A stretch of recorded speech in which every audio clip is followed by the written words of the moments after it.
Tonight's Modern Men is powered by the Hero Initiative. Interested in becoming a hero? Go to heroinitiative.org to see how you can be a hero to comic creators in need.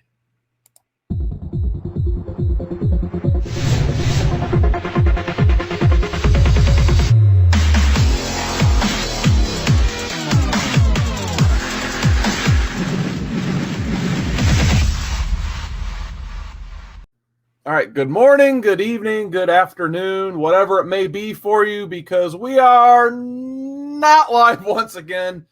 Stupid me, stupid work schedule. Changed at the last second, so we couldn't pass this big episode up. We thought about changing the day. It's like, screw it, we'll record it and premiere it. So that's what we're doing. But next week, we'll be back live, I promise you guys. Well, until my work schedule decides, hey, you're not allowed to go live anymore. But anyway, we're here. We're talking about a pretty huge read, in my opinion. Why the Last Man? We're going to dedicate the entire episode to Why the Last Man. I have no backup topic, so we're just going to have some fun talking why, talking Brian K. Vaughan, Pia Guerra, one of the finest reads, in my opinion, ever. But first, I got to introduce my two cohorts here. But my God, I'm trying, man. I'm trying to get this beard going, but I just have nothing on this guy over here. ComicManAndy, how's the beard? Doing well, Carson. I'm definitely not monkeying around with this beard growth now. I need to get me like a smaller blue comb so I can like get the mustache at least. But Drew, you got something a little there. Hey, how you doing, Drew? Look, man, I might not be Andy level of beard yet, but we are working on it, and we are doing the best we can over here with the follicles that we were given. Nice. Take a sip of coffee for the worker man there. I'd get to the chat. I'm sure Chris Barrett, Ricky Markstadt. Have fun, guys. Keep chatting. Hopefully, at least these two guys will be interacting with you. Now, maybe not. Who knows? But anyway, I plan on being there tonight for the premiere. Nice. And if I'm not there, don't call me out on it, folks. Don't at me. So I guess, before we start talking about why, we started putting off our polls for next week. That way, if you guys want to take the time to find that read in a trade or hardcover form or anything like that, we have already booked week 41. So next week, we'll be talking about what, Andy? I didn't do the wild card. No. Next week. Oh, next week, Invincible one. Yeah. Invincible one. We closed that out last Thursday. That's correct. I'm getting my weeks mixed up. Ooh. So did you get a chance to order the hardcover or trade for that one?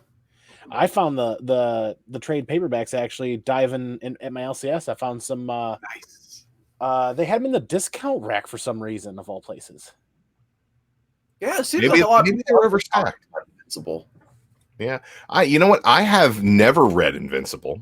And I am super duper stoked to dig into 2 volumes of one of my favorite writers' take on superheroes, man. I like Kirkman. I think he does a great job. And I think that him doing superheroes, man, I can't wait to get my hands on that. I have never read Invincible. I always think, when I think of Invincible, I think irredeemable. I mean, I for some reason, my mind can't justify that I've read one and not the other. And every time somebody asks, have you read Invincible? I'm like, yeah. And I realize, no, I haven't. I read Irredeemable. That's a great read, too. I will say this, though. They're probably 2 of the most polar opposite reads you could ever compare. Yes, that's what I've heard as well. I heard Invincible should be a fun romp for me, and I'm looking forward to it. Yeah, I think we're going to enjoy that one. But like I said, for you and those readers at home, I think the Volume 1 read, it's okay, but I think Volume 2 is really where it reins it in and gets you ready for that long run. But going back to one of my all-time favorite reads, which I guess shout out to the former crew of Story Comic Corps, because if you guys are interested in what you see here tonight and hear about this book today, the Comic Corps had a whole show basically dedicated to this way back in the day. You guys can check that out in the archives. It's called the Story Comic Corps, created by Alec of Whitewell Comics. You may know him from Wacky Wednesday, greatest comic show of all time, whatever they're calling that show this week. It's a fun show, but definitely Alec Whitewell, shout out to him for basically building a show where you got to explore an entire run and the first pick they had for that show. And maybe, I can't remember if they even had a second It was pick the after only that. pick, I It was believe. the only pick. Why the Last Man? So had a great cast over there of Whitewell Comics. Caleb, the Comic Smurf Murphy, big shout out to that guy wherever he is. I think he's moving back to Florida, so maybe we'll see that guy soon. Who knows? Chad, 90 miles from comics, so drink it in, man. And of course, Kenny, Comic Head 84. And I think they had Comics Misexplained on a few episodes as well as the He fill-in was there guy. for a while. I thought you were a fill-in guy too. Yeah, when Alec couldn't make it, that's when they broke the emergency glass and called me. I had to do the safe word storyline of all things, which Andy, if you keep reading, you're gonna have a fun time with that one. I won't spoil too much on that because I know you haven't read it, but yeah, big huge shout out to Story Comic Corps. Like I said, if you guys like the review you hear today, I highly recommend going into the archives. We'll try to link it down below once we get this episode set up.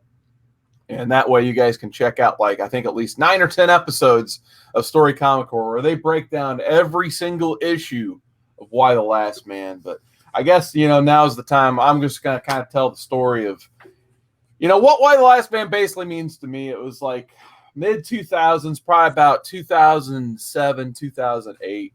I lived in the same house with my brother. It was his house at the time. And I was kind of in between jobs. I sat out the job force for 9 months, basically. And I wasn't doing squat, basically. So I was reading a lot of books at the time. I was getting back into some reads. I just missed out on from the early 2000s because, like I've said many times, that early to mid-2000s, I think, is going to end up being my all-time favorite time as a comic book reader. So I missed out on Why the Last Man in its initial run. And my brother just happened to have downloaded on his laptop every issue of Why the Last Man and every issue of Animal Man, which, by the way, me and my friend Mike, we're reviewing on Comics of the Atom right now. Check it out on all your favorite podcast platforms. So cheap plug, all of McFoley there. So I ended up reading all of Animal Man. When I got done with that, I'm like, he read Why the Last Man. And he didn't say too much about it, but he just said he gave it the approval, the thumbs up. So I'm like, yeah, I'll go ahead and read it. And it's probably the most fastest I think I've binge read 60 issues of a comic in my life, to the point where I think I immediately just kind of went back and started rereading it again. And then once I was just like, this is really good. So at that point, I went and started hunting down, the availability of it. Obviously, the first issue, which I have somewhere sort of in the collection now, it took me a while to get that one because it even at that point, it was already a pricey issue for whatever reason because it was so good that people, I think, were already speculating this is going to be a movie, going to be a TV show. Need to rein this in now. So obviously at that point, I didn't have a job. I wasn't going to pay for that issue one, what it was worth. So I ended up pretty much just starting to collect it in hardcover form, which at the time, DC Vertigo was putting out these, I call them kind of like the phone paper versions, even though I'd say this is a step above some of the DC printings at the time. I would probably suggest the Absolutes if you're looking for a really good printing, but they were putting out these hardcovers way back when, staggering them every 6 months. But actually got a chance to meet Pia Guerra when I got this hardcover, and she did this nice signature with a York sketch, and I had my volume 2, and she did an ampersand in there. But yeah, it was just a crazy time for me, and I think it was the right time for me to read this. So that was pretty much my first experience with Why the Last Man. Drew, I know you've read this way back in the day. I don't know if you've read the full run or not. So I never read the full run. I actually got into a situation where I finally got a tablet. It was, geez, 10 years ago at this point. And I was like, what am I going to do with this tablet? And then, I got into Comixology a little bit, and then I realized how much all that cost. And I was like, screw that. I'm just going to pirate a bunch of stuff because yar. So at that point, I was like, what's really good that I haven't read or I want to get my hands on? Why the Last Man was one of the first things that really came up. And I think it might have been the second book that I read that way. I think the first is probably the Luna Brothers, The Sword, which was also really good, and we should probably read that at some point. But I remember enjoying Why and thinking that it was kind of different than anything else I had ever really read at the time. in a way that it had this realism to the characters, and this kind of far-fetched post-apocalyptic landscape that had this really strange twist to it. It wasn't zombies, it wasn't Mad Max, it wasn't people hunkered in bunkers. It was a very, very different look at a world-altering event. I never made it all the way through the run. I'm just gonna say that to you right now. But I really very much enjoyed and would suggest the first couple volumes of Y the Last Man, and have for forever. And this is the first time I've gone back and revisited it. So that'll be interesting. All right. So one person who this is his first time experiencing it. I know he's a huge Saga fan. Thus, is this going to make him a huge Brian K. Vaughan fan in turn? So, Andy, what is Y the Last Man? Before you actually crack this open, did you have any relevance at all on Y the Last Man besides it's that other book that Brian K. Vaughan wrote? Just that it's that other book that Brian K. Vaughan wrote. And I promised myself I wouldn't watch any of the Comic Core stuff from more than a year ago now, where this was reviewed, because I knew at some point we would get to reading this, and I didn't want to spoil any of it for myself. So this was truly my first time reading it, and even seeing any of the art. I steered that far away from all of it. And it's very, very interesting to read Saga and other Brian K. Vaughan stuff and go backward in time more than a decade to this. Because that was one of the first questions I asked myself after reading this was, well, when in Brian's career did he write this? This is one of the first things. Ex Machina was his first thing, and then Y was his second. Yeah, I think they ran pretty close together, if I remember right. They overlap a fair bit, yeah. And it's kind of interesting you mention it, because I just before the show, and before I started reading this morning, I was trying to just look up a little bit of the history and what influenced Brian K. Vaughan to really create this story. And you can kind of tell in this, and it's kind of crazy you bring up Ex Machina, because I was going to bring that up as well. You can kind of tell the influence that the unfortunate events of 9/11 had on Brian K. Vaughan. Because he pretty much said I watched a Sci-Fi Wire panel with him and Guerra, and he pretty much said like this was pretty much one of the main building blocks going into his post-career 9/11, because this takes place in a post 9/11 world, and he says that was highly influential on what happens in this book, and obviously Ex Machina did too, based on how that first issue ends. Because I don't really know if I want to spoil it too much, but if you read that first issue, it's 100% obvious that that 9/11 is influenced in that book to the point where, I mean, if you read the end of it, that's all I'm going to say. But yeah, just some other funny notes from that panel. He was talking about how Y the Last Man influenced other people, and he was at because I think they asked him like, what was the weirdest thing that a fan has talk to you about involving Y the Last Man. They were talking about tattoos and weird stuff like that. And he said the weirdest encounter he had that had to do with Y the Last Man is when this couple brought up like their 10-year-old son or 12-year-old son, I can't remember. And they go, "Hi, Mr. Vaughan, we want you to meet our son York." And the son gets up there, he goes, "Oh, hello, sir. You're the reason people call me urine at school." At least they didn't name him ampersand. Yeah, exactly. So he just thought it was crazy, obviously, that someone would be so influenced by a book they named their kid after the main character. But the other point he made is, Brian K. Vaughan, he's not that too much of an older guy than us. So considering I think this came out in 2002, he said he was pretty young when he started writing this. And obviously York, he's a grown up person in, I think, New York City, if I remember right. And he basically said, I was growing up while I was writing this, and I was kind of growing up through York as well. And I think you can kind of tell that in the writing of this book, because we'll go ahead and just segue into the first issue here. The book starts with York hanging out literally in his apartment, talking to his girlfriend in Australia, paying 75 cents per minute. So, Andy, what are your first impressions of York Browne? Yeah, who remembers phone cards? Good Exactly. Lord. That was hilarious. Boy, that brought me right back. Oh yeah, phone cards. I remember having to worry about It was that. a couple And years then- ago from him just using 1-800-collect. Yeah, and then the click at the end when you're running out of time. Oh, they added that in there. Let me start off by saying that opening this book brought me into a world of art that I was not expecting. The cover art is vastly different, and it's not a good or bad thing. The cover art is very different from what you get in the book. Mm-hmm. And I guess I'm just so used to sometimes the cover art being somewhat similar. This was actually pretty contrasting. Like the colors this is much more vibrant than a lot of the covers really depict. Like it seemed like it'd be it's much darker storyline is what the covers were really telling me.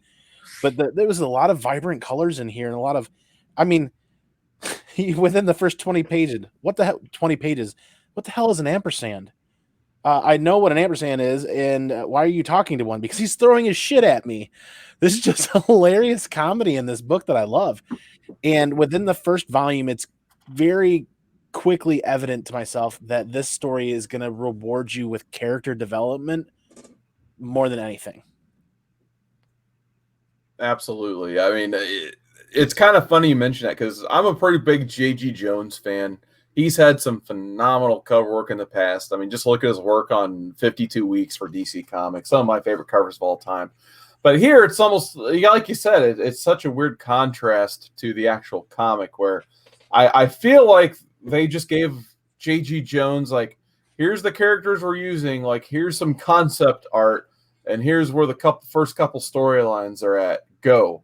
And then I feel like he established, like, eventually got the established look of the characters, but originally, especially in this first run, like, I don't know if he didn't know what the characters looked like, because there's definitely a few covers, especially like I know we didn't really mean to read into it. Me and Andy kind of just did because we each opened these hardcovers, but there's like a cover for volume 2 where it doesn't even look like Yorick and ampersand on the cover. But I still, like you said, I still enjoy the covers, but it would have been kind of nicer where if it was, I almost just wish that I could see what a Guerra version of the covers looked like. But Drew, what were your, especially visiting the book again for the first time in a long time, what are your impressions of Yorick Browne? I like Yorick as an everyman he kind of fills that Peter Parker. I'm gonna do the best I can to do the right thing, but everything is never gonna work out for me kind of guy. He's got that Peter Parker luck about him, which I like in my main characters. But at a certain point, like he seems kind of hapless throughout this entire thing. But he's also one of the most capable people in this book. And that's something that I'll probably get into a little bit later about some of the other characters and their portrayals. And again, like we're gonna go to the Pia Guerra art. Yorick looks different in different parts of this book. You know, a lot of it's the coloring, but some of it's just the depiction of him and his emotions. He has a different shaped head, different shaped face. And I think it's fairly inconsistent. And I think it kind of broke things for me a little bit as I read through this again. But Yorick as a entry point for this world, it's an interesting take, right? Because you've got Brian K. Vaughan, who is a man, writing the story of Y the Last Man, which is the story of Yorick Browne. But it's not just the story of Yorick. It's the story of the entire world. And he forces himself into a position of writing an immense cast of female characters, from every extra that shows up to every villain to every character in this book, aside from Yorick, is a lady, right? So he has to have that perspective as well. And I think that when he speaks through Yorick, he speaks clearly, which I think is kind of lost on some of the other characters. Beyond that, I would never, ever name my child Yorick. What a terrible, terrible idea. What a terrible idea. Kind of alluded to that too. Like later, I think I can't remember who he was talking to Dr. Mann, probably 355, when they're just like, why are you really Yorick? He's like, Yeah, my dad really likes Shakespeare. My sister's name is Hero. My name's York. I can't tell if he really named us those after those characters because either A, like he really wanted to get some like street cred with the people he was teaching with, or he hated us. So they actually do allude to that later down the line. But speaking of Hero, you kind of see like some insane character turns with her right out the gate. So Andy, your thoughts on Hero? It's I have very mixed feelings and emotions about this character because what started out as a very fun, slutty yet interesting character turned into quite the protagonist of the story through the first volume. Correct? You mean antagonist? Antagonist. Thank you. Sorry. No worries. You know where I'm going with that. Yeah. And well, you can't talk about Hero without talking about how drastically the perception or how everybody's changed in the world after only 2 freaking months. The girls are slicing their chests off to be better archers, and literally, it's not like they're in a nuclear winter. It's not like the sun disappeared and the world's ending. It's just the men have died, and somehow they've forgotten to. I just don't know. I mean, they don't know how to cook for themselves. They don't know how to do anything for themselves. It seems like, and then all of a sudden it goes to so post-apocalyptic. Like I wonder if it's written like this to be a comedic factor almost, and to take a look at Hero and how drastically different she is from the first read or from the first few pages up until this point. It was like it's only been like 2 months, right? Like the hell happened? Yeah, it's kind of funny you mentioned that because I don't know if this was, I can't remember if this was printed in the first issue or if they just threw it in the hardcover. It was probably in the first issue.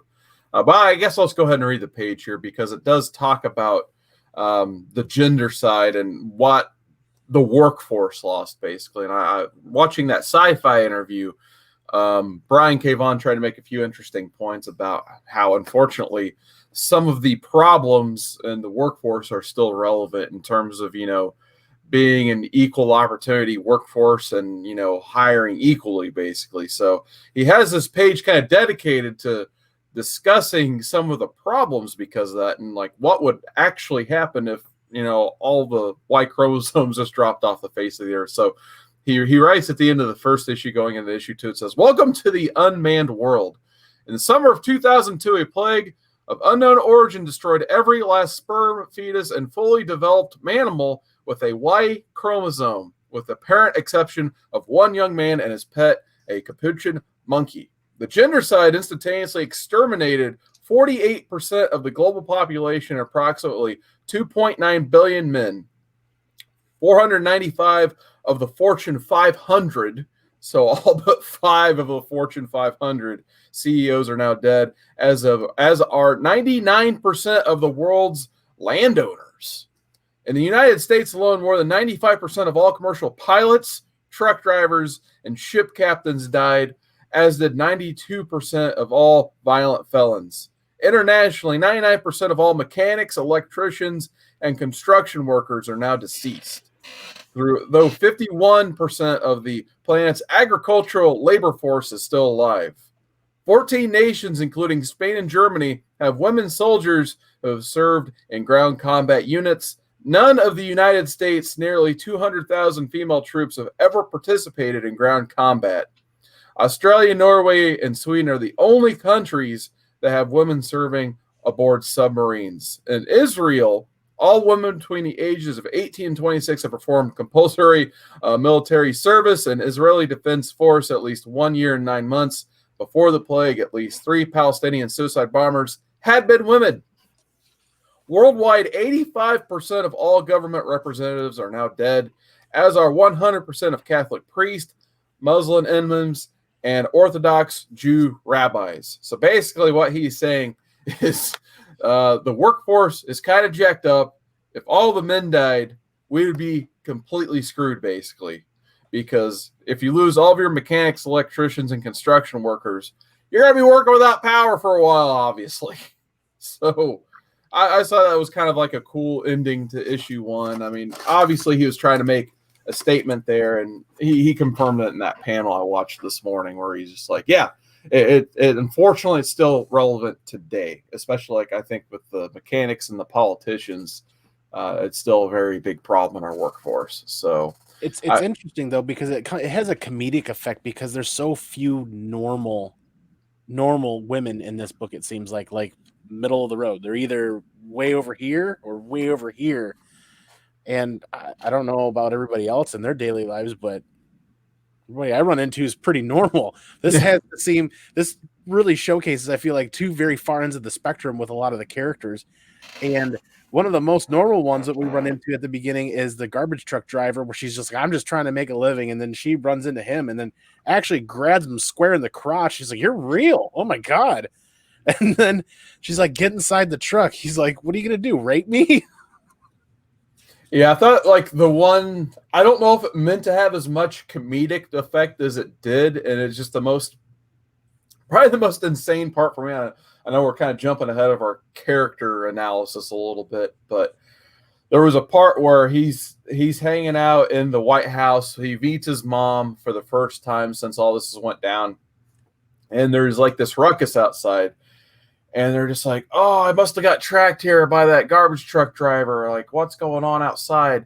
Somebody crazy. And she's like, no, son, it's not someone crazy. It's just Republicans with guns. And it's just so goofily delivered that I don't know if it was that intentional, because it gets pretty dark in the middle of that, because they're accidentally gunning down other women on accident. And it's almost comedic effect there too. So I guess I just had to mention that. But going back to our cast of characters here, I'll talk about 355 next. So honestly, I think 355 is like I think Yorick's the heart of this book, but I think 355 is like the glue that holds everything together. She's definitely the glue that holds this trio, or I don't know if you want to call it a trio. If you include Amber Sand, it's like a group of four, but I think she's the one that really holds this group together the further the book goes along, in my opinion, at least. But yeah, what did you guys think about 355? Drew, I'll go ahead and just start with you. I found 355 to be the most frustrating part of this book.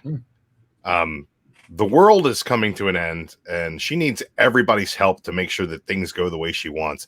She's unwilling to give anybody the slightest bit of information about fucking anything. It's classified. It becomes a running joke with them, like, oh, your name's classified. Oh, this is classified. This is classified over here. She is the reason for their headaches, because she won't divulge any information in this first volume. If she would just be upfront and honest with people, things would get done a whole lot better. And 355 frustrated me. Interesting. What did you think, Andy? Now that Drew has said that, I agree with him, because at first reading this, I thought there was a comedic aspect to this whole it's classified. Oh, I get it. But if that wasn't the intention, then I'm with Drew.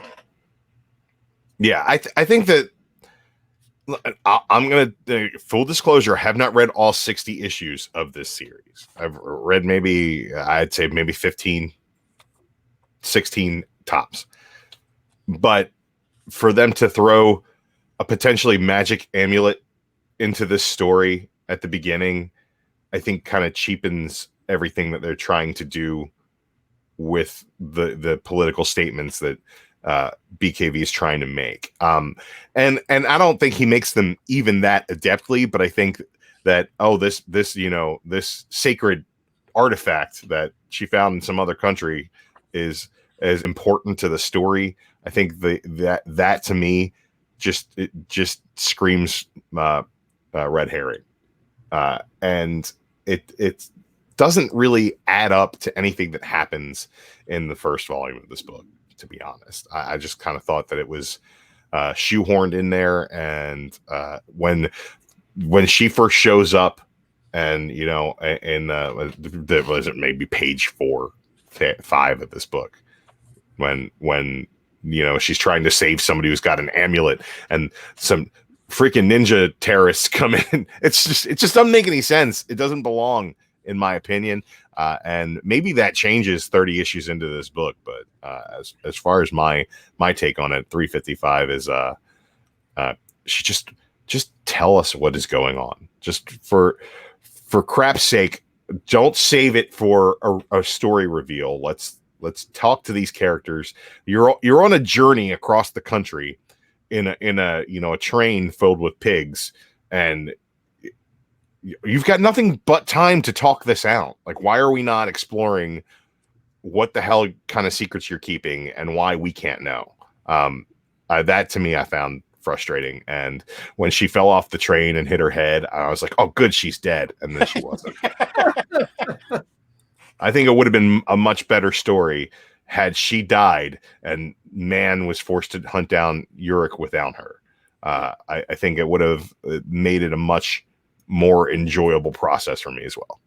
I think getting to know Yorick, obviously reading most of this, I feel if she died there, I don't think he would have made it through the next trade, because I feel like he's just so.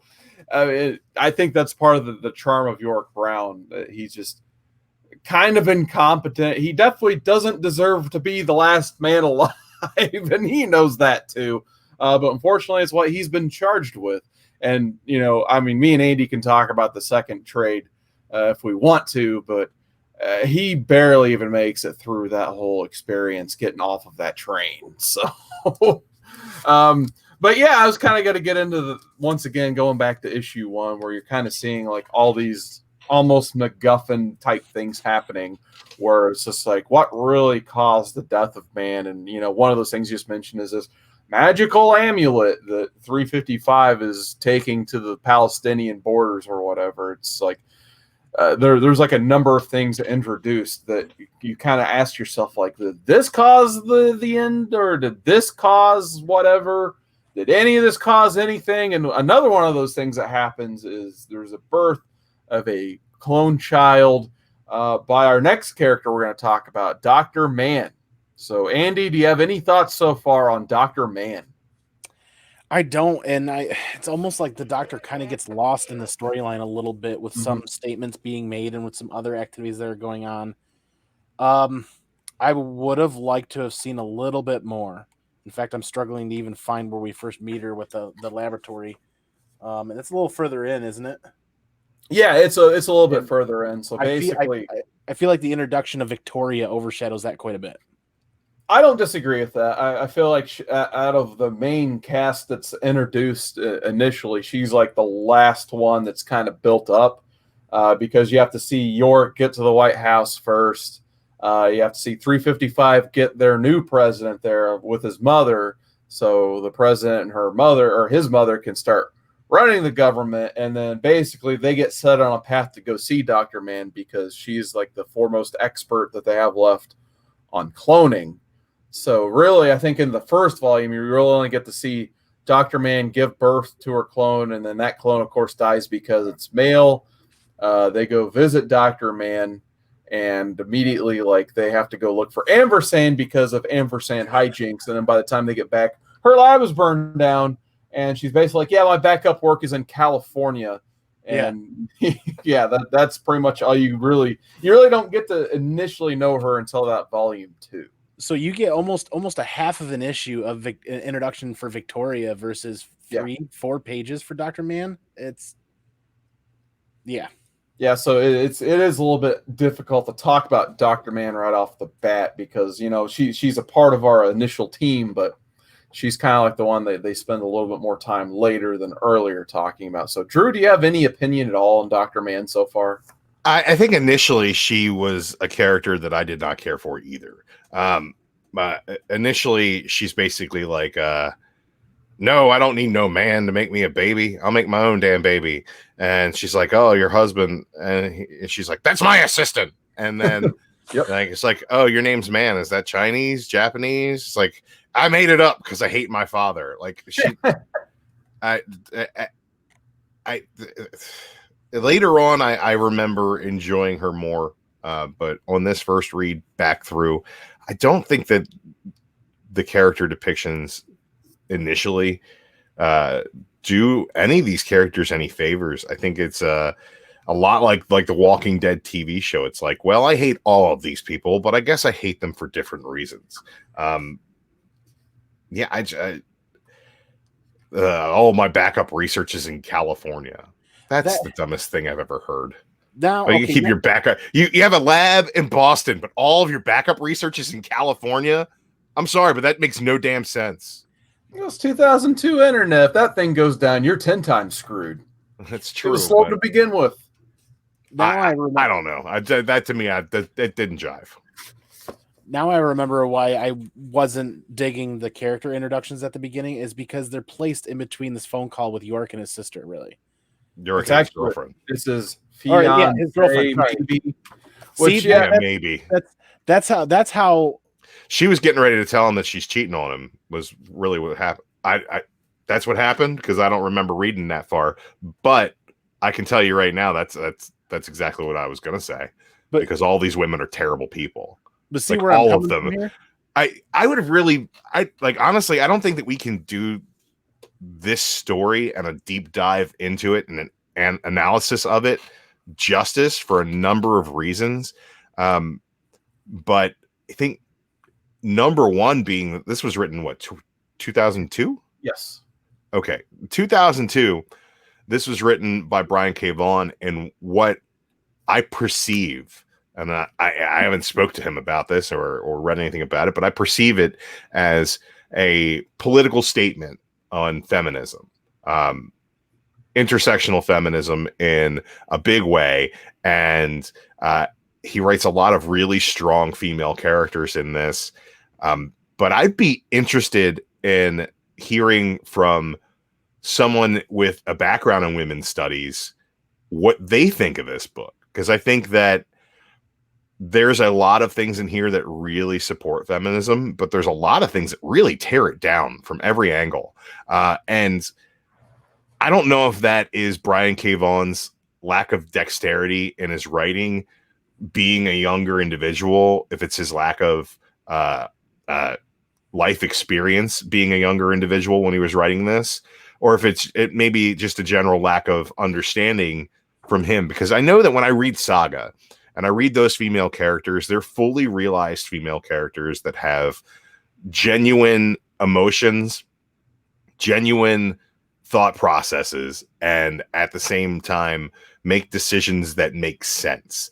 And I see a lot in this book of just hysterical behavior. Yeah. And not to say that it's like it's a misogynist take, because I don't think it is. I just think that it might be better handled by somebody with more knowledge on the subject. And I just think that if we, as three dudes sitting here saying, well, I don't know how the women were portrayed, that to me just lends itself to us talking in circles about it.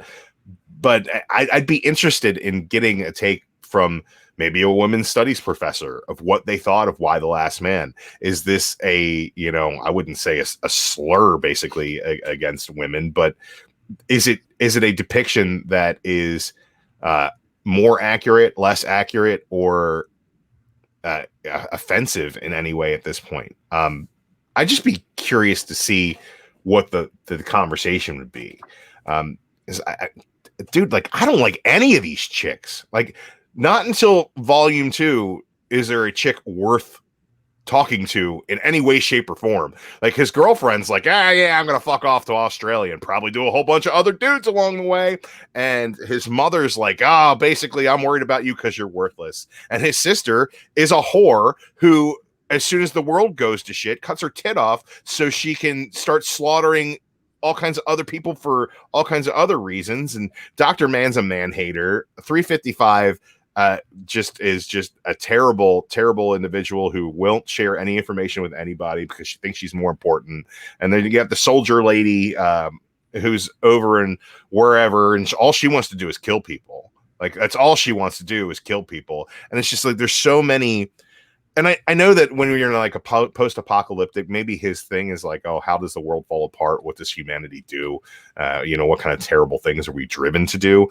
But through the lens of this story, it just seems pretty misogynistic from time to time. Does that track with you guys? I kind of see what you're saying, but I feel like if they I don't know. I feel like York is just like incompetent enough. It makes everything work, if that makes sense. Like if they had a character like, say, the last man was like Arnold Schwarzenegger, basically, and he was a big tough guy who, he could hold his own in any situation. Obviously, the book would not work at all, in my opinion. I agree that Yurik being kind of hapless in a lot of ways kind of weakens his stance as like the only man alive, right? But at the same time, he's also pretty much the only one making sound, rational decisions throughout this book as well. It's like the women show up, the Republican women show up to take over the White House, and Yurik's mother tries to talk them down, explain to them that it's not a royalty situation. They're not a monarchy, so they need to be elected.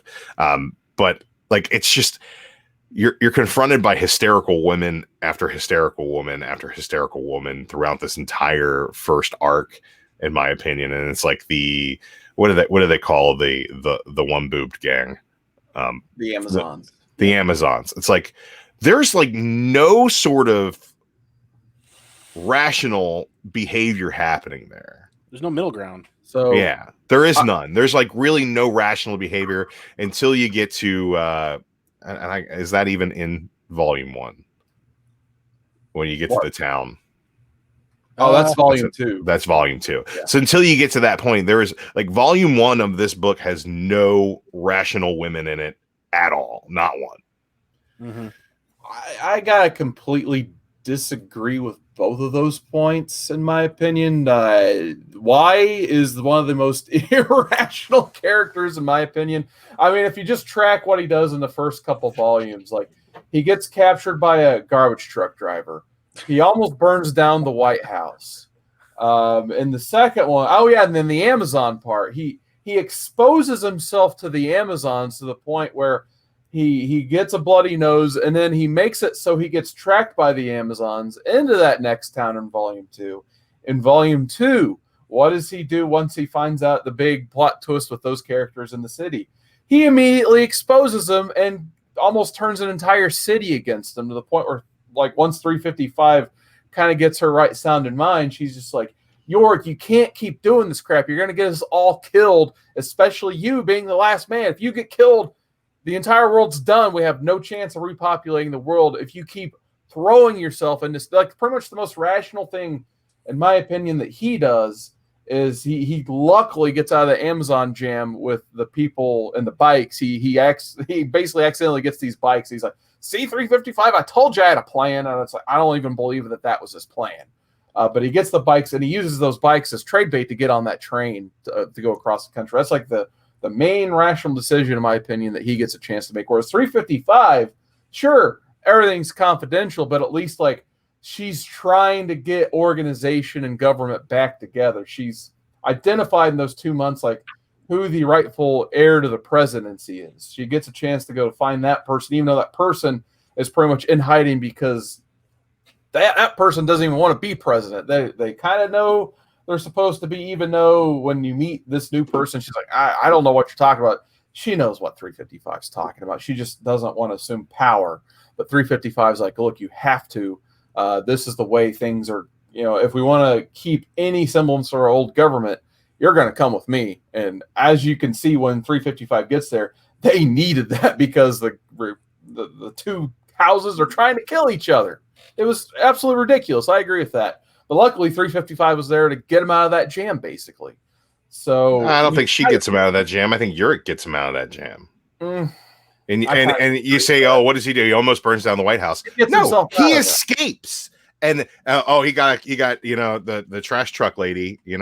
He's like, he just wants to. He's not trying to give himself up at that point. He's hiding, and he's doing it effectively until the moment he's not anymore. But she captures him. What does he do? He escapes because he's capable. Incompetence that got him there. His own mother. He got the bikes to get them. He got the bikes to get them to Boston, which is the most important thing they could do. The first thing he wants to do is find his mother, right? Which is a rational response to this. The second thing he wants to do is find his sister, which is a rational response to this. The third thing he wants to do is go to Australia and find his lady, which is also a rational response to this. He's the only one acting with any sort of semblance of thought process of let's try to be as normal as possible. Everybody else is like, oh, we're gonna sing songs at the Washington Monument, and it's like, oh no, we're gonna cut our tits off and be Robin Hood lesbians, and then there's like, everybody else is a criminal, and then the Republicans are gonna come and shoot us because their husbands used to be in charge. It makes every decision in this first volume made by anybody but Uric makes no sense. I'll say it. 355, if she wanted to help anybody, would give somebody an inkling as to what the fuck she thinks is going on. But she doesn't. She's like, we got to go here. Why? It's classified. We're going to go over here now. Why? Because it's classified. And that is going to cause more problems than it does solutions. And I just think that the way that Uric is portrayed in this first issue is like, yeah, he's not a He-Man. He's not physically able to beat up 3 chicks who are fighting him. Does that take away the level of masculinity they give him as the sound decision maker? And I think he is the sound decision maker of this first volume, even if he makes shitty decisions, because the entire world, I think Bryan K. Vaughan gives you this information that the workforce is predominantly male, and like all the pilots are male, and the train operators and the crane operators and all these people are male, right? That's fine, but until volume 2, when you get to that town, you can see that like women are capable. There is nothing, zero in volume 1 of this book that tells you that women are capable of running the world or their own lives in any way, shape, or form. The world has gone to absolute shit in 2 months. Absolute shit. And why? Because there are no men. And that to me is like the kind of statement that like maybe throughout this book it builds them up in a different way, but I think that is a real dig at at females, in my opinion. It's just the way that I reread this book. I kind of feel like the world wouldn't go to shit like that if all the dudes died. It really wouldn't, because there are plenty of capable women out there with doctorates and engineering degrees and abilities with science and the ability to know agriculture and all of these things that would keep the world moving. The fact that the highway is still cluttered with vehicles, like, right? Nobody has a tow truck. Like, it would take forever to get these things cleaned up, but to think that there'd be no pragmatic women to rebuild this world, to me, that is telling in and of itself. And I think that a lot of that has to do with BKV's age when he wrote this book and his level of knowledge on that. And I think that he took it in a certain way. And I don't think that it's necessarily intended to be offensive, but I would honestly, again, I just say I would like to talk to maybe a women's studies professor. Let's get somebody on the horn and figure out what they think about this, because Uric, eventually you get to see him as the guy who's just kind of along for the ride. And I remember that from the first couple of volumes, but he's clearly in control of his own destiny in this first volume. See, now this is where I think this is actually, I'm going to give Bryan K. Vaughan more credit to the writing than I thought I would when I first read this. And I think there's enough ambiguity here in that character. Like, look at you guys. I disagree with some things Carson said, but I agree with some. I disagree with some of the things you said, and I agree with some of them. It feels like this character in this writing is in the eye of the beholder, right? Yeah, he's definitely an entry-level character. He's supposed to be you. Right. And I think I'm starting to really realize that it's like it depends entirely on who's reading this and how they kind of take it, because like you said, there's some crazy stuff out there, and then there's some not so crazy. There's some where Drew, you feel like he's really in control of his path and his route, and Carson feels like he's not, where I feel like he's in the middle. Like a lot of the stuff that Drew and Carson have said, I feel like some of them is like he's just calling people out on their shit, and then he's along for the ride. And then there's other points where I'm like, okay, so he's kind of making decisions, but I'm with Drew on this, where I just find it comedic at the response to all of the rest of the characters. Like, essentially, Victoria is an introduction to the Charles Manson of this era, a female Charles Manson where she's just running her own guild of people going out murdering others and doing whatever they want. Like all order is gone somehow. And it's just, I find that hard to believe that if no male were to survive into tomorrow, that the world would delve into something of that level of disorder. But the more the three of us talk, the more I realize that the character development and the character writing is more profound than what I gave it credit for at the first read. If that makes any sense. Yeah, I think that's pretty much why The Last Man really shines in his character development. So obviously you're not meant to be like, oh, this character is perfect in every way. Like obviously no one is perfect in this first volume, but if you keep reading, like it becomes less about, I guess, kind of spoilers. It becomes less about, Yorick and Beth getting together and more about the relationship between our main group, basically between 355, Dr. Mann, and Yorick. So if you're not invested in any of those characters by the end of this hardcover, you may as well just call it a day. Does the hardcover include 2 volumes? Yes. Because I'm not invested in any of them after the first volume. And I remember getting invested in those characters the first time I read through. But after volume 1, I want 355 dead. I don't care what happens to Dr. Mann. I kind of want Hero and Yorick to meet up, and so Yorick can put a bullet in her head. That's kind of where I'm at on this. To me, Yorick is the only likable character in this first volume, and I find that tragic. And like I had a different experience the first time I read this book. I kind of didn't put any thought into it and just like picked it up and started zooming through it, and really very much enjoyed it. And I'm not saying I didn't enjoy it this time around, and I think that it poses a lot of very interesting questions. I just think that when you get 355, it's just like, come on, shut up. If one more thing is classified, I'm going to come into this book and kill her. Dr. Mann just is like completely underdeveloped in this first volume. So I can forgive any shortcomings there. But like Hero is the psychopath. It's just like 2 months should not break somebody in that way. I don't know. There's just it's such a departure, and I didn't read long enough to see if there is a depiction of her journey in those 2 months. But I don't really care at this point. Mean, at least with Hero, she when you the first panel, she's holding a gun to her head.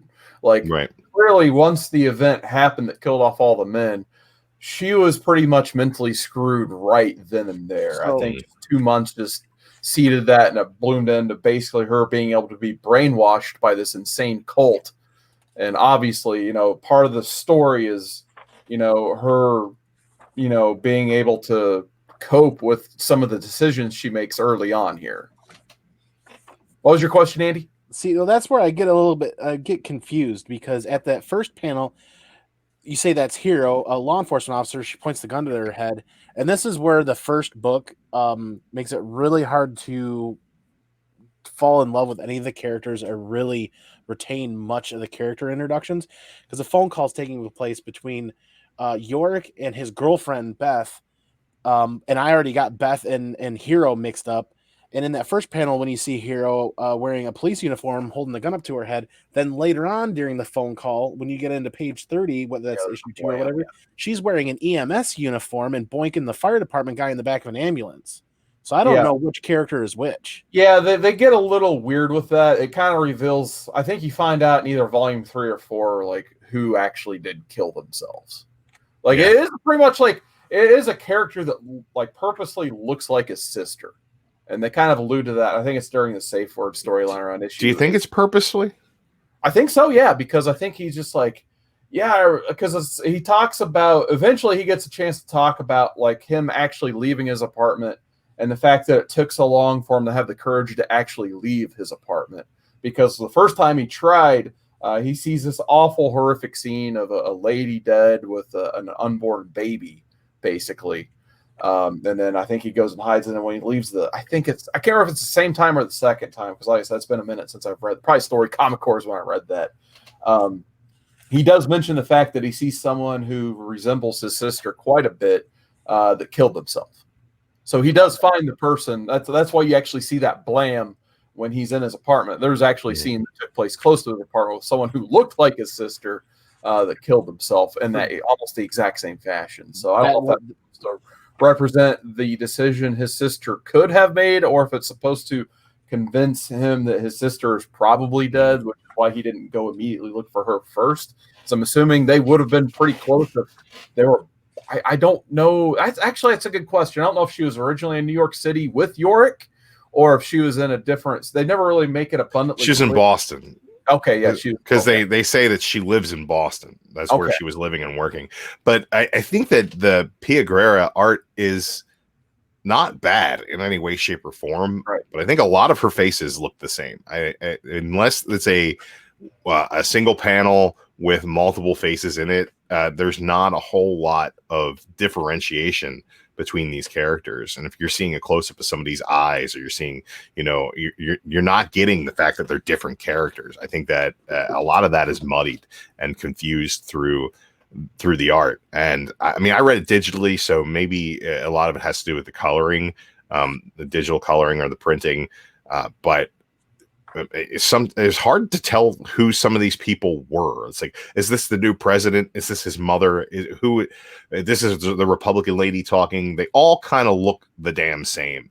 And that's like one drawback for me, that it really muddied a lot of what was going on with these characters, and who you're supposed to be reading at that point in time.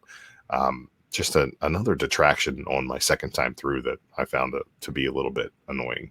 Yeah, so when you combine that with the time jumping aspect, and then mix that in with the storytelling and the introduction of these characters in between Yorick's phone call with Beth, it made for a very difficult to follow beginning to this with the character introductions for me. Issue 1 is not a quick read. It is it's kind of dense and jumps all over the place, and kind of, I would say, don't make this your first comic for sure, because if you're not familiar with the medium and the ability to kind of jump around, and if you're not paying attention to those 24 minutes before, 5 minutes before, and now we're jumping all over the world at the same time, and there's a lot going on in issue 1. I think that after issue 1, a lot of those issues are resolved, because that's a lot of the setup, and it's very much a straightforward story after that point, at least through the first volume. But that was definitely confusing. All right, so we're pretty much just about done talking about that first volume. So I guess we can take a quick minute or two to talk about the volume 2. So Andy, you got a chance to read volume 2.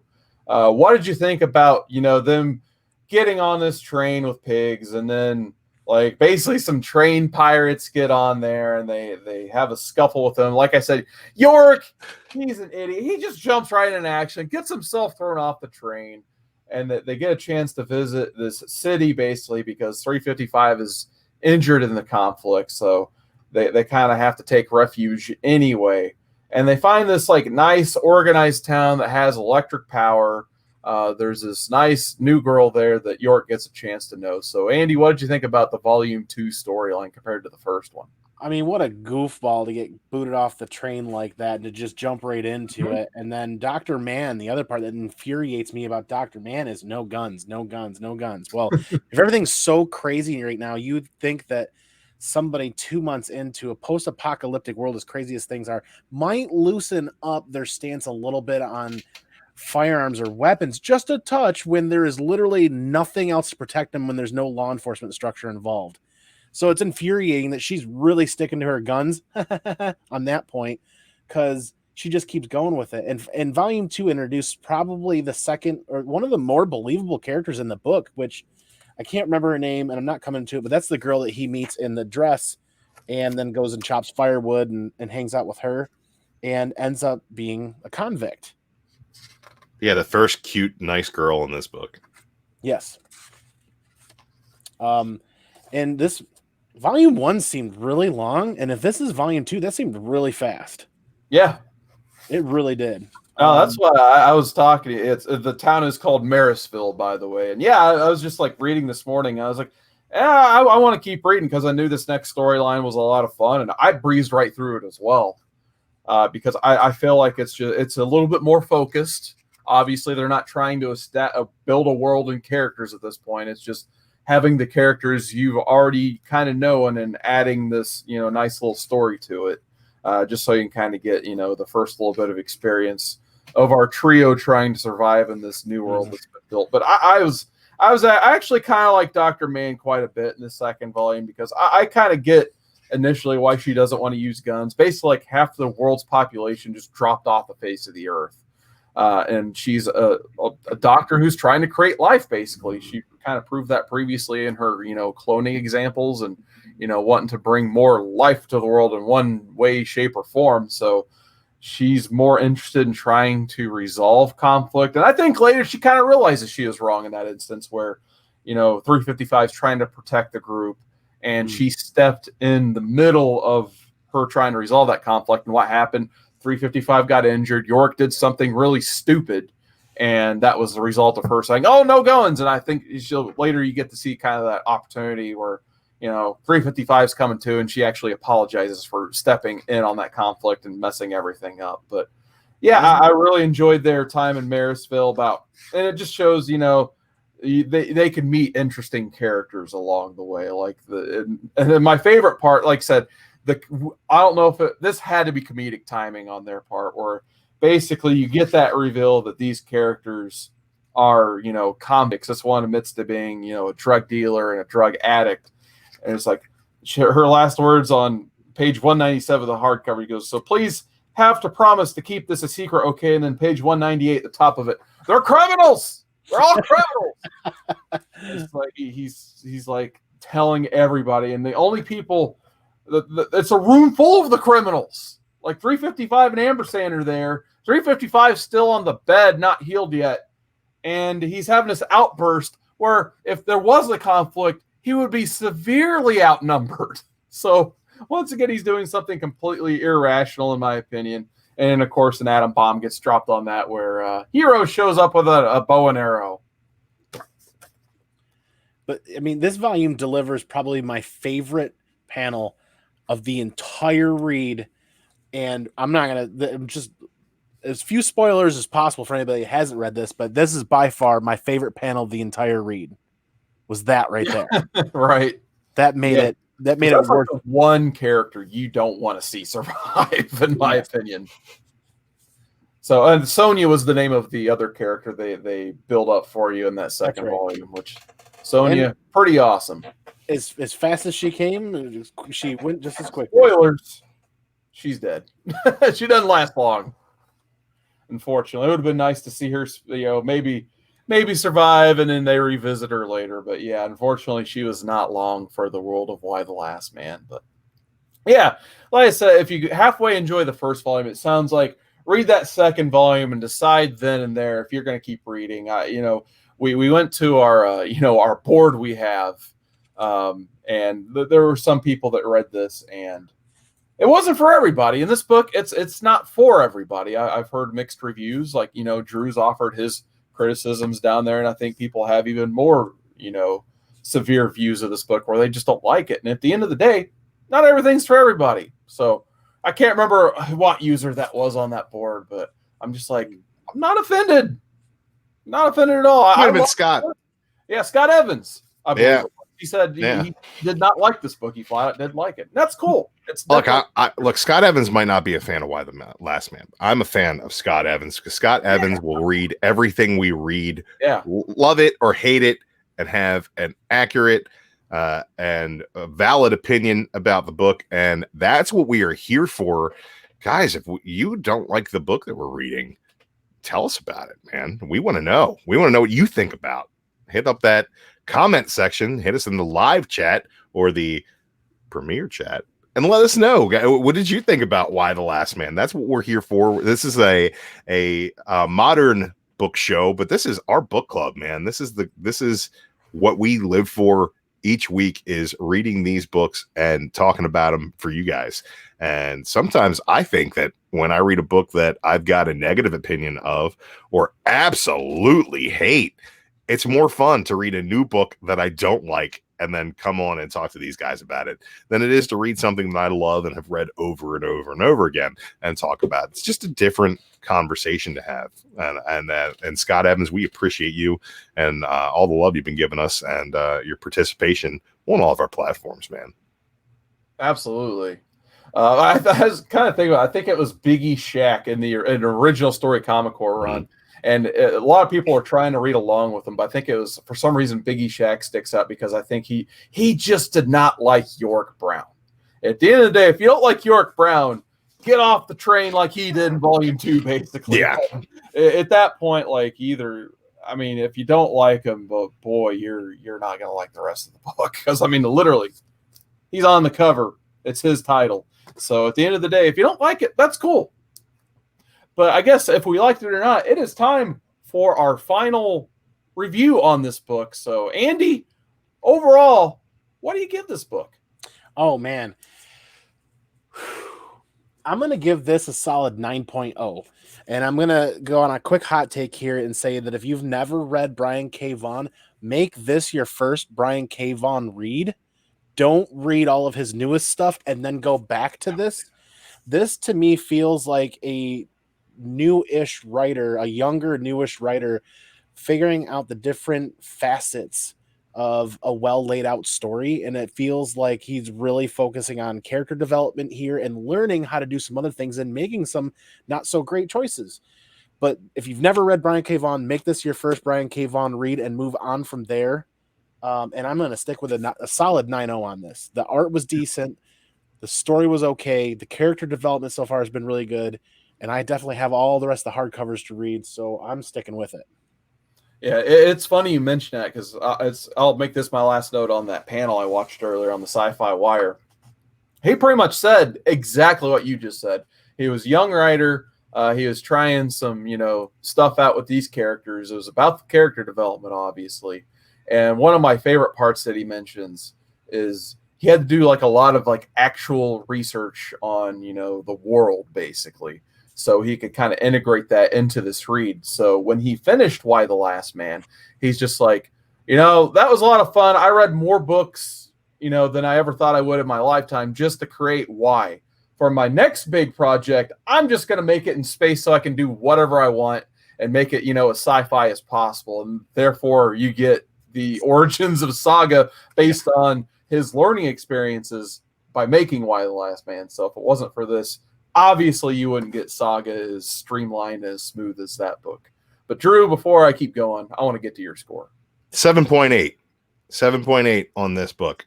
There are so many detractors when the second time I read this that I can't put it in that near mint category. Is it bad? No, it's not bad. There's a lot of adventure to be enjoyed here. Volume 1, though, does not hold up as a single volume of comics. The first issue is confusing. The characters all look the same. Most of them have, in volume 1 at least, start off as the most single dimensional characters you're ever going to read in any book. Uric is pretty much the only one who grows even a little bit through this first volume. And people who say, like, I hear this all the time in the community. Oh, Why the Last Man is better than Saga. Shut the fuck up. Shut the fuck up. It is not even close to being as good as Saga. The art's not on point. The characters aren't as interesting. The motivations aren't as clear. And the overall epic story is not nearly as epic. Dude, if you feel like you need to read Why the Last Man, read it. But I'm going to tell you right now, it did not hold up for me. It's just one of those things that I view that this is 18 years old at this point. And it's something that when it came out was kind of touted as a exploration of a lot of different ideas. And it does explore a lot of different ideas, but I think that if you put this in front of a panel of women's studies professors, it would be labeled problematic immediately. And that's just kind of the way that I view it. And I'd like to get somebody else's opinion on it from that perspective, just kind of out of an interest point for me. But yeah, 7.8. Well, that is the most random score I have ever. I really put a want lot of thought in that score. I really want to find a CGC slab rated 7. Do me a favor, just go ahead and give it the same rating as Tornado's Path, so we can be done with this thing. Well, for me, I'm giving this a gold label 9.8, signed by Browne K. Vaughan and Pia Guerra. For me, in my opinion, the first issue is one of the best Hook issues ever created. Really? Like when I originally read because I was just trying it out for the first time, and reading that first issue and seeing the world that was being created, I was like, I got to read more of this. So I know maybe that hook's not for everybody, but that hooked me completely after reading that first issue, and just going back and reading it, I really enjoyed it just as much as I did the first time, in my opinion. But I mean, yeah, once you figure out this book is more about character development, and instead of like, oh God, I can't wait to see York and Beth meet up. Like, oh boy, if that's all you're reading for, I apologize now. That's why I didn't even mention Beth at all in this, because I after reading 60 issues, I still really don't care about that lady in Australia. And if you do, I'm sorry. Maybe I have a different perspective on things there. But if you read the 60 issues, by the time you get to that final issue, it is one of the most rewarding experiences as a reader I've ever read. I think issue 60 stands out as like one of the best single issues of a comic ever. You get to see like the world that Browne K. Vaughan, it's fully realized by then.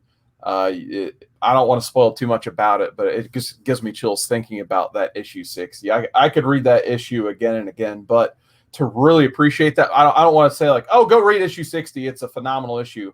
Like if you just read it by itself, you'll be so confused. You won't like it. You have to read everything that happened before that.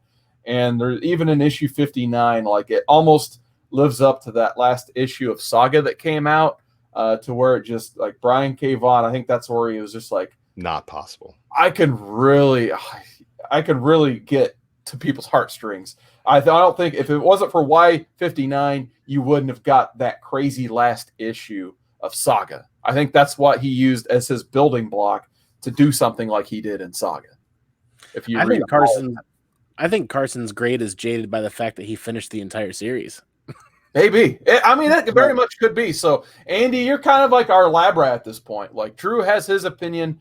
He hasn't read the whole series, which is fine. That's cool. If you're not at this point, I don't think I will. No, at that point, it's not for you. But Andy, I feel like you're one. You're going to sit this one in. You're going to put in the homework. You're going to read it all. So, I think maybe you and I do a follow-up episode on your channel. Okay. In a few months absolutely. After reading all this, yeah. Yeah, if you read it, and that's cool. If you disagree with the way it ends, I definitely want to spend some time and listen to you talk about that. And then maybe we'll just keep reading it along together and kind of do our own 2 cents on. Maybe I'm crazy. Maybe I'll revisited.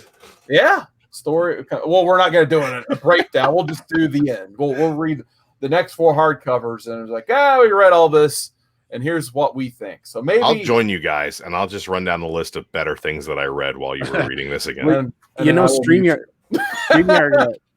supports 10 people now, so. Yeah, whoever wants to join us in our endeavor, just let us know when you're done.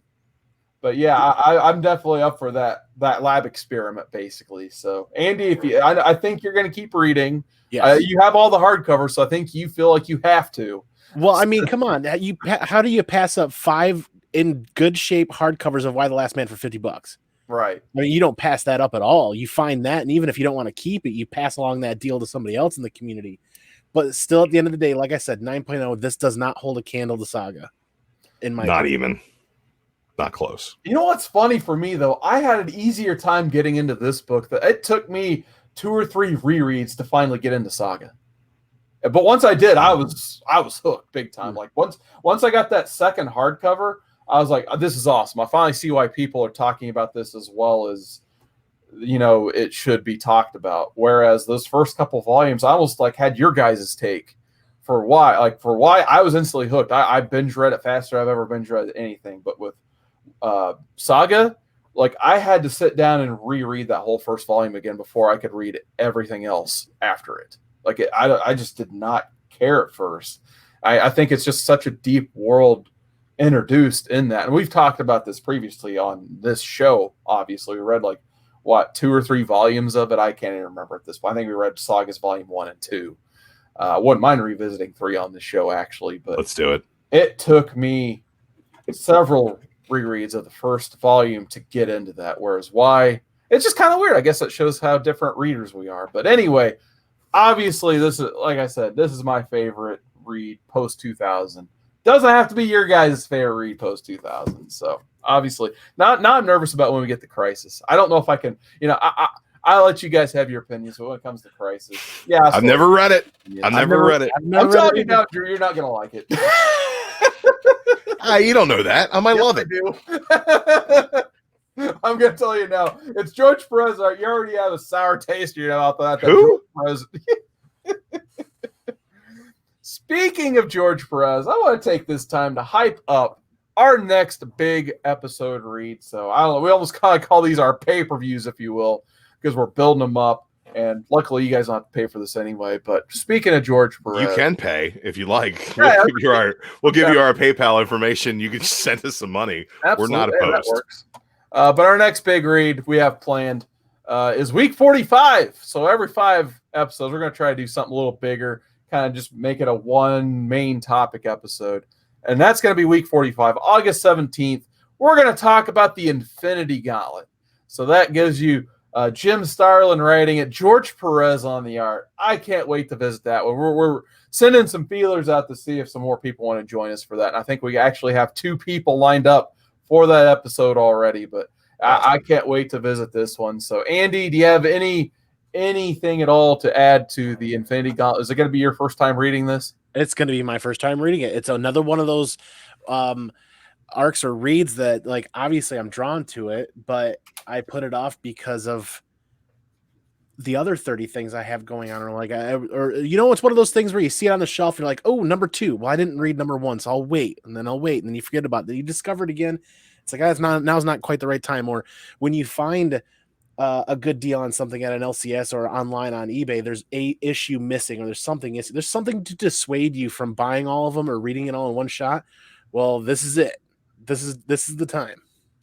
It is the time. Just last week, I believe, a brand new hardcover edition was released. So you can just go to your local bookstore or LCS and look for it there. One of the best and most important Marvel events in the history of comics. I'm excited about episode 45. Can't wait to get there. Carson, you know what we should probably do is a poll for, next week we're reading Invincible, right? Volume 1 and 2. Absolutely. So we're so what's on the poll for the following week? Oh man, it doesn't matter what's on your poll for the following week, because I am pulling my wild card out in 2 weeks from now. No, I want to read V for Vendetta. Fuck you. We're reading Super Sons of Tomorrow, a 5-part game-changing crossover event between Superman, Super Sons, and Teen Titans. There, right there is the reading list. You can pause the video, pick those issues up in single issues. It's also on the DC app right now, and you can find it in a collected trade as well. But Superman number 37 and 38, Super Sons 11 and 12, and Teen Titans number 15 in the middle there, written by Peter J. Tomasi and Patrick Gleason. This brings the Super Sons into the larger continuity of the Teen Titans, and also introduces some of Jeff Johns' Teen Titans inventions as well. So I'm excited for Carson to get his hands on this for the first time. I really think he'll enjoy it, and it's a really fun read. So Andy, hopefully you will enjoy it as well. I know I loved it, and I can't wait for everybody to read it and talk about it. Wild card number 1, baby. We need a wild card gift to throw out whenever you do that. It's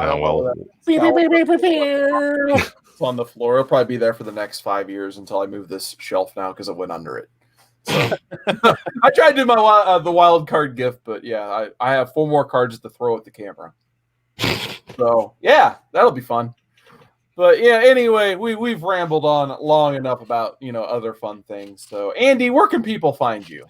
Oh man, I'm really excited. Not only can you guys find me here on Mondays, you guys can check me out on my own channel on Mondays now for Mail Call Mondays with ComicManAndy. It's silly. It's whatever I have going on. I'm tired of the boxes piling up. I'm going to dedicate some time, and I opened up a massive AOK from Uncle Drew down here this morning with a huge stack of comic books and a contest win, and I opened up a slab. So that's going to be every Monday. I'm going to try to record it, edit it, and have it ready on Monday mornings. Otherwise, if I don't, I'm just going to go live and have some coffee and hang out with people. You guys can find me on the Thursday night Andy Given Thursdays every week on the Comic Core. And occasionally on the Wednesday, greatest comic book show ever.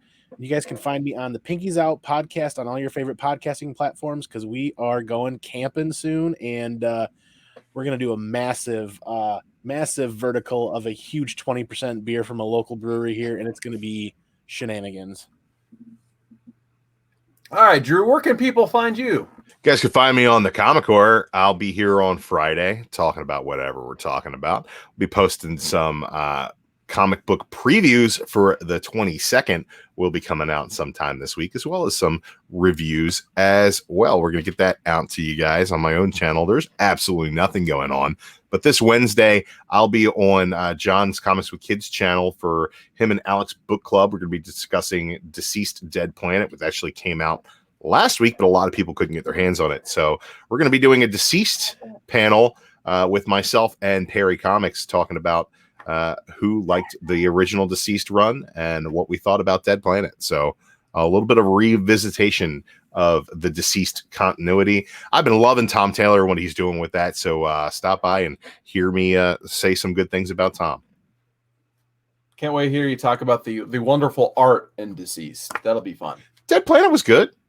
Oh, yeah, cool. I haven't read this yet, so all I know is the art in the first volume. Yeah, we'll get to that. Cool.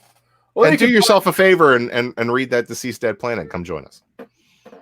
Well, you can find me, search CWoodard19 on Twitter, Instagram, and of course YouTube for all of my platforms. I may try to do an unboxing or something on Friday. I have some treasuries to show. I got some more. I keep finding stuff for 20 cents, $1. I got stuff to show. Hopefully I'll actually read something by then, but I'm working nights, so probably not. And then, we also recorded, my friend Mike and I, Comics of the Atom. We're continuing the Animal Man run. We're getting ready for that one last big push to the final issues of the Grant Morrison run. So that episode should be dropping any time this week. Mike's doing a little bit of cleaning and polishing on that. And hopefully by the time this video comes out, that'll be ready to go on the Audio Boom link. I'll post that below as well. But other than that, we will see you guys next week for Invincible. Later. Wait.